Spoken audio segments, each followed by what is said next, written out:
وہ کیا کسی نے کہا تھا، دوپہر کو سلا دیتی ہے بچوں کو وہ اس ڈر سے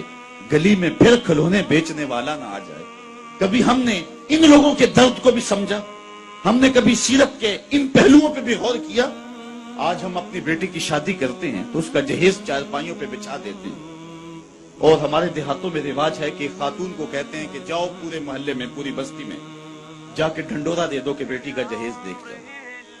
یار دیا تو اپنی بیٹی کو ہے اور تحفہ دے رہے ہیں، لوگوں کیوں دکھلا رہے ہیں؟ صرف داد وصول کرنے کے لیے۔ ملک صاحب نے، خان صاحب نے، چودھری صاحب نے حد کر دی، کمال کر دی، بڑا دیا،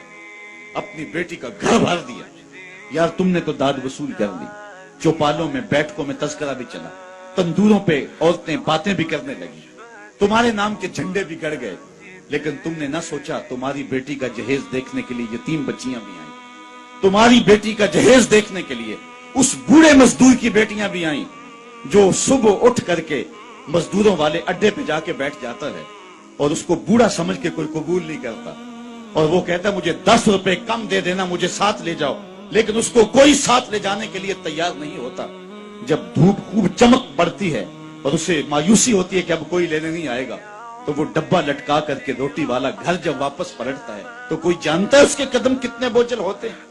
آج وہ اپنی بیوی کو گھر سے نکلتے کہہ کے آیا تھا کہ جو رقم ملے گی اس کا آٹا لے کر کے آؤں گا، اس کا گھی لے کر کے آؤں گا۔ آج وہ خالی ڈبہ روٹی کا واپس جب پلٹا کے لے جا رہا ہوتا ہے، اس کے لیے گھر کی دہلیز نہیں ہوتی، پل سرات ہوتی ہے،